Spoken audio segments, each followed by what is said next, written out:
We've all seen it. I mean, many of us have felt it. That moment when everything is on the line, years of practice are supposed to kick in, and instead, something just goes horribly wrong. So let's talk about that universal, and let's be honest, infuriating experience, choking under pressure.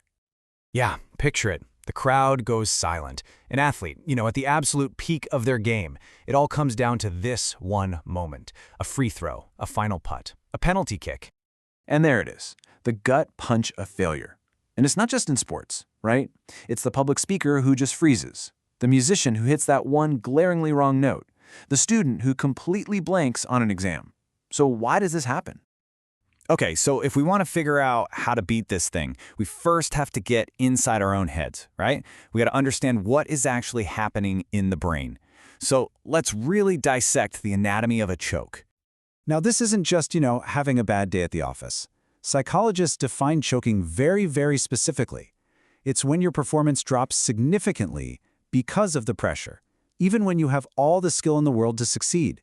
And this is the key. Choking isn't a lack of ability. It's that ability just vanishing when it counts the most. So that leads us to the million-dollar question, right? If we have the skills, why do they just up and leave us at the worst possible moment? Well, the research points to this fascinating battle happening right inside our own minds. It turns out scientists have kind of landed on two major explanations for this. Two different ways our focus gets totally hijacked by pressure. The first is what they call distraction theory, which is basically that our mind gets too cluttered. And the second is explicit monitoring theory, where our mind gets way too focused on all the wrong things. Let's break them both down. All right, first up, let's tackle this idea that when the pressure's on, our brain just gets distracted. Okay, so think of your brain's processing power like the RAM in your computer. You only have so much of it, right? Well, when you're under pressure, all these anxious thoughts like, oh man, what if I fail? Or everybody's watching me. They start running in the background, and they eat up that precious mental bandwidth. This leaves a lot less processing power for the actual task at hand. And you can actually see this in the research. There was this study back in 2004 where they gave students a bunch of math problems. Under low pressure, they did great. But when they cranked up the stakes, added some pressure, bam, their scores on the tough problems just plummeted. Their brains were so busy worrying, they literally didn't have enough mental space left to do the math. Now let's switch gears to the second theory, which is kind of the opposite problem. It's not about being distracted. It's about paying way too much attention. This is all about the overthinking mind.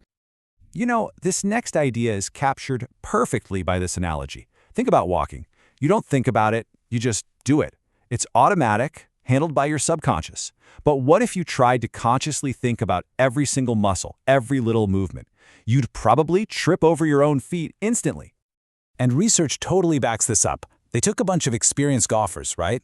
And they told them to really focus on the tiny mechanics of their putting stroke, something they normally do without even thinking. And guess what? Their accuracy got way, way worse. Their conscious brain was just getting in the way of a perfectly good automatic skill. Okay, so we've got the problem down. Our brains either get too distracted or they start to overthink everything. But here's the good news. Science also gives us some really clear, actionable strategies to fight back. And it really all boils down to three powerful techniques. Just three. And these aren't some abstract ideas. They're practical tools anyone can use, from the stage to the boardroom, to build up that mental resilience and take back control when the pressure mounts. So this is how we do it. This is how we train our brains to be more resilient. We focus on these three pillars: practicing under stress, developing a rock-solid routine, and keeping our focus external, on the goal. Let's break each one down. First up, practice under stress.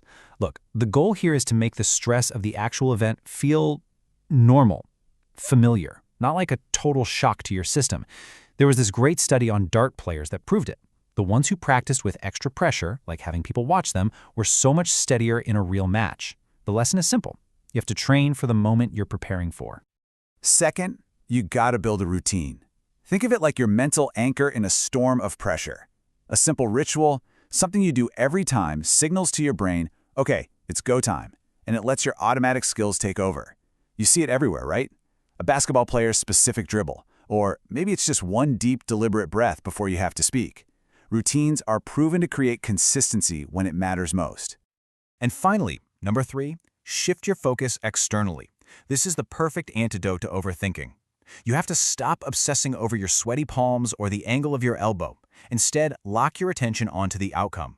A golfer should be thinking about the ball's path into the hole, not their swing.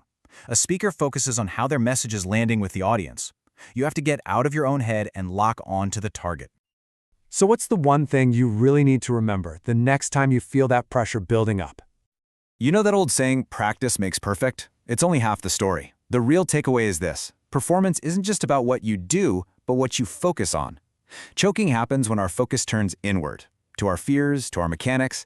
But peak performance, that happens when our focus is outward, on the task, on the target. Pressure doesn't have to be your enemy. It can be the very thing that gives you clarity. So the real question is, where are you going to put your focus in your next big moment?